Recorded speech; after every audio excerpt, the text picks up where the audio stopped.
जय श्री कृष्ण। आप सभी का हमारे खास वीडियो में दिल से स्वागत है। आशा करते हैं आप सभी स्वस्थ और खुशहाल हो। आज हम एक ऐसे विषय चर्चा करेंगे जो आपके जीवन है और कई बार लोगों के मन में सवाल उठता है। अधिक संभोग करने हैं दोस्तों।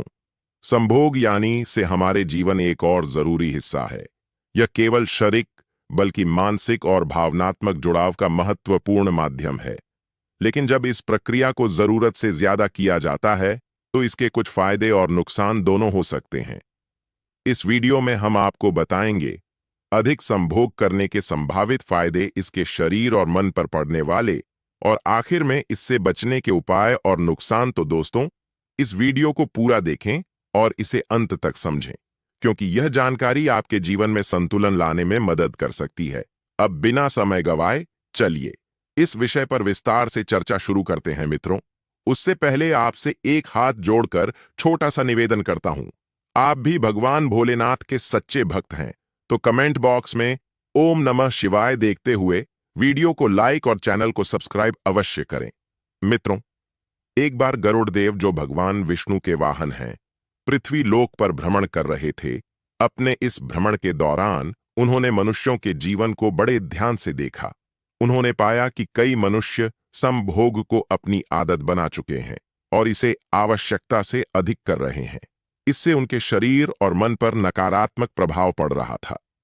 गरुड़ देव ने देखा कि जो लोग अधिक संभोग कर रहे थे, उनके चेहरे पर थकान थी, उनकी ऊर्जा कमजोर हो रही थी और वे अपने जीवन के अन्य महत्वपूर्ण कार्यों को नजरअंदाज कर रहे थे। कुछ लोग बीमारियों से घिरे हुए थे तो कुछ के रिश्तों में खटास आ चुकी थी। यह सब देखकर गरुड़ देव को बहुत चिंता हुई। गरुड़ देव ने सोचा, यह क्यों हो रहा है? क्या मनुष्य समझ नहीं पा रहे हैं कि जीवन में हर चीज का एक संतुलन होना चाहिए? संभोग भी एक पवित्र और प्राकृतिक प्रक्रिया है, लेकिन अगर इसे अतिम किया जाए तो इसके परिणाम विनाशकारी हो सकते हैं। इस गहरी चिंता के साथ गरुड़ देव ने इस समस्या का समाधान खोजने का निर्णय लिया। उन्हें लगा कि इस प्रश्न का उत्तर केवल भगवान शिव ही दे सकते हैं, क्योंकि भगवान शिव ही सृष्टि के रचनाकार और विनाशक हैं और वे जीवन के गढ़ रहस्यों को समझाने में सक्षम हैं। गरुड़ देव ने आकाश मार्ग से कैलाश पर्वत जाने का निश्चय किया।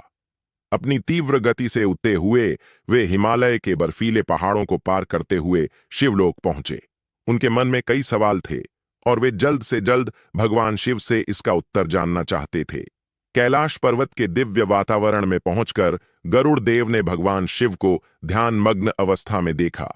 भगवान शिव के चारों ओर एक अद्भुत शांति और ऊर्जा थी। गुरुदेव ने विनम्रता से प्रणाम किया और अपनी बात कहने के लिए सही समय की प्रतीक्षा करने लगे। गरुड़ देव कैलाश पर्वत पर भगवान शिव के सम्मुख पहुंचे।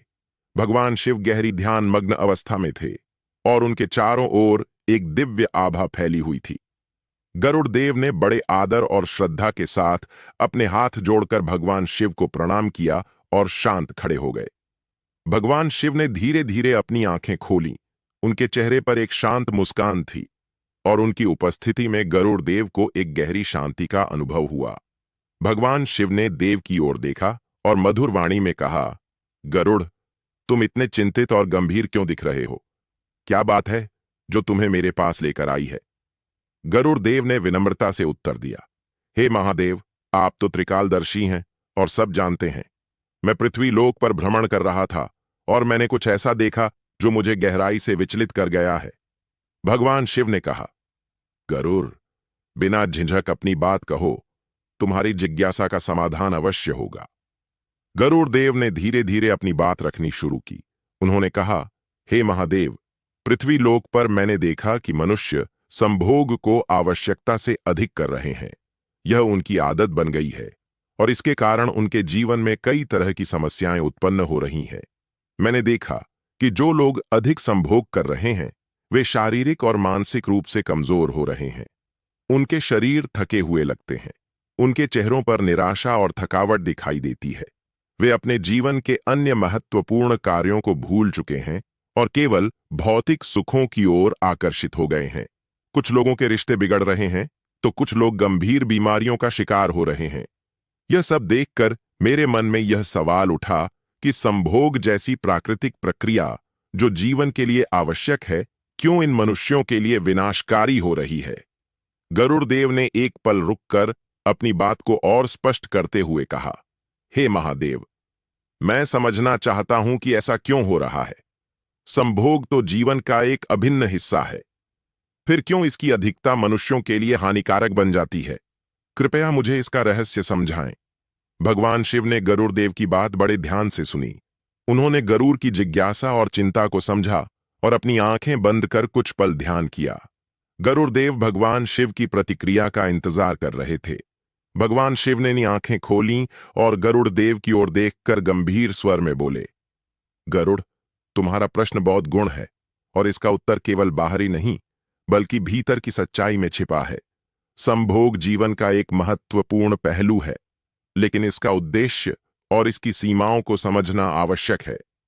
अधिकता किसी भी चीज की हानिकारक होती है, चाहे वह भोजन हो, पानी हो या संभोग। अब मैं तुम्हें विस्तार से समझाता हूं।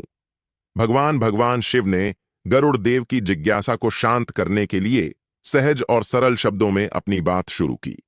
गरुड़, संभोग एक प्राकृतिक और पवित्र प्रक्रिया है का उद्देश्य केवल शारीरिक सुख प्राप्त करना नहीं है, बल्कि जीवन को आगे बढ़ाना, दो आत्माओं को जोड़ना और प्रेम के बंधन को गहरा करना है। लेकिन जब मनुष्य इसे अपनी सीमाओं से बाहर कर देता है तो यह उनकी ऊर्जा को नष्ट कर सकता है और उनके जीवन में असंतुलन ला सकता है। पृथ्वी लोक पर जो तुमने देखा वह इस बात का संकेत है कि मनुष्य संभोग का वास्तविक उद्देश्य भूल चुके हैं। वे इसे केवल एक भौतिक सुख का साधन मान रहे हैं और बार बार इसकी ओर आकर्षित हो रहे हैं। अब मैं तुम्हें बताता हूं कि अधिक संभोग करने से क्या होता है और इसका प्रभाव क्यों मनुष्यों के जीवन पर पड़ता है। भगवान शिव ने कहा, संभोग के दौरान मनुष्य की शारीरिक ऊर्जा का उपयोग होता है। यह ऊर्जा बहुत मूल्यवान है क्योंकि यह शरीर को स्वस्थ रखने और मन को शांत रखने में सहायक होती है। लेकिन जब मनुष्य अधिक संभोग करता है तो उसकी यह ऊर्जा तेजी से खत्म होने लगती है। इसका परिणाम यह होता है कि उनका शरीर कमजोर हो जाता है और वे थकावट महसूस करने लगते हैं। शरीर की यह ऊर्जा केवल संभोग के लिए नहीं है, यह ऊर्जा जीवन के हर पहलू में काम आती है, जैसे काम करने में, ध्यान लगाने में और अपने दिमाग को मजबूत बनाने में। लेकिन जब इसे आवश्यकता से अधिक खर्च किया जाता है तो मनुष्य अपने शारीरिक और मानसिक स्वास्थ्य पर बुरा प्रभाव डालता है। शिव जी ने आगे कहा, मनुष्य का मस्तिष्क संभोग के दौरान बहुत सक्रिय होता है, लेकिन अगर इसे बार बार किया जाए तो मस्तिष्क पर इसका नकारात्मक प्रभाव पड़ता है। इससे मनुष्य के विचारों में अस्थिरता आ सकती है। जिन मनुष्यों को संभोग की आदत लग जाती है वे अपने बाकी कामों पर ध्यान नहीं दे पाते। उनका मन केवल इसी में लगा रहता है। इससे उनकी रचनात्मकता कम हो जाती है और वे अपने जीवन के अन्य महत्वपूर्ण लक्ष्यों को भूलने लगते हैं।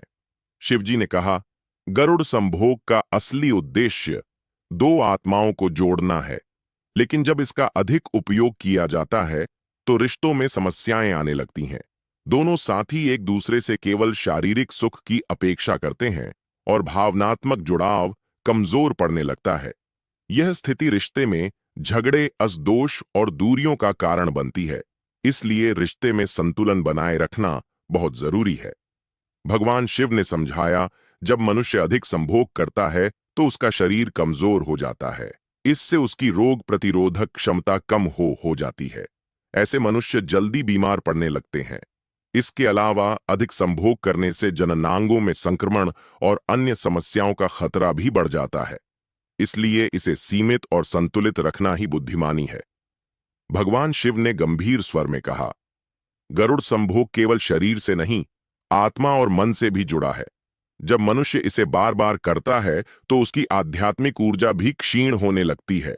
यह ऊर्जा वह है जो उसे ध्यान और योग के माध्यम से आत्म साक्षात्कार के लिए चाहिए। जो मनुष्य अपनी ऊर्जा को संभाल कर रखते हैं और इसका सही उपयोग करते हैं वे आत्मिक शांति प्राप्त कर सकते हैं, लेकिन जो इसे अनावश्यक रूप से खर्च करते हैं वे जीवन में असंतुलन और अशांति का अनुभव करते हैं। भगवान शिव की यह बातें सुनकर गरुड़ देव ने अपनी चिंताओं का समाधान होते देखा। उन्होंने भगवान शिव से कहा, हे महादेव, आपने मुझे इस विषय पर गहन ज्ञान दिया। अब मैं समझ सकता हूं कि अधिक संभोग करना क्यों हानिकारक है। मैं यह ज्ञान पृथ्वीलोक के मनुष्यों तक अवश्य पहुंचाऊंगा ताकि वे इसे समझ सकें और अपने जीवन में संतुलन ला सके। भगवान शिव ने मुस्कुराते हुए कहा, गरुड़ ज्ञान को फैलाना पुण्य का कार्य है, लेकिन यह भी ध्यान रखना कि इसे सरल और सहज तरीके से प्रस्तुत करो ताकि हर कोई इसे समझ सके। जीवन में संतुलन सबसे महत्वपूर्ण है।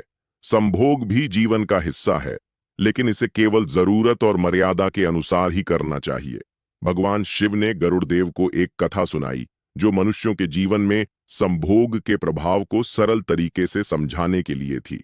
भगवान शिव ने कहा, गरुड़, मैं तुम्हें एक ऐसी कथा सुनाता हूं जिससे यह स्पष्ट हो जाएगा कि जो मनुष्य संभोग को अपनी आदत बना लेता है और इसकी अधिकता करता है, उसके जीवन में क्या होता है। बहुत समय पहले की बात है। एक गांव में एक व्यक्ति रहता था जिसका नाम रघुनाथ था। रघुनाथ अपने काम धंधे में अच्छा था और अपनी पत्नी लक्ष्मी से बहुत प्रेम करता था, लेकिन धीरे धीरे उसका प्रेम केवल शारीरिक आकर्षण तक सीमित हो गया। उसने यह मान लिया कि उसका सुख केवल संभोग में ही है। रघुनाथ अपनी पत्नी के साथ हर दिन संभोग करता और इसी में अपना समय बिताता। शुरुआत में यह सब सामान्य प्रतीत हुआ। लक्ष्मी भी अपने पति के प्रेम को देखकर खुश थी, लेकिन जैसे जैसे समय बीतता गया, रघुनाथ की यह आदत एक लख में बदल गई। वह रोज संभोग करने की चाह में बाकी सब कामों की उपेक्षा करने लगा। सुबह होते ही वह अपने काम पर जाने की जगह लक्ष्मी के पास समय बिताने की योजना बनाता। उसकी ऊर्जा दिन बधिरा व्यवसाय भी ठप्प होने लगा। पहला संकेत, शरीर का कमजोर होना। कुछ महीनों बाद रघुनाथ ने महसूस किया कि उसका शरीर पहले जैसा मजबूत नहीं रहा। जहां वह पहले लंबे समय तक मेहनत कर सकता था, अब थोड़े से काम के बाद ही थकावट महसूस होती। उसका चेहरा भी मुरझा गया था। गांव के लोग उससे पूछते, क्या हुआ रघु, तुम इतने कमजोर क्यों लग रहे हो। रघुनाथ हंसकर बात को टाल देता, लेकिन वह अंदर से जानता था कि उसका शरीर कमजोर हो रहा है। उसे समझ नहीं आ रहा था कि ऐसा क्यों हो रहा है। धीरे धीरे रघुनाथ का ध्यान केवल संभोग पर ही केंद्रित हो गया। उसकी मानसिक स्थिति बिगड़ने लगी। दिन भर उसे बस एक ही बात सोचने की आदत हो गई। वह अपने काम में ध्यान नहीं लगा पाता था। लक्ष्मी ने देखा कि रघुनाथ अब अपने स्वभाव में चिड़चिड़ा और अस्थ हो गया है। अगर वह कभी मना करती तो रघुनाथ गुस्से में आ जाता। उनके रिश्ते में तनाव बढ़ने लगा। लक्ष्मी ने उसे समझाने की कोशिश की, रघु, यह सब जीवन का एक हिस्सा है, लेकिन अगर हम हर समय केवल इसी पर ध्यान देंगे तो बाकी काम कैसे पूरे होंगे। लेकिन रघुनाथ ने उसकी बात को नजरअंदाज कर दिया।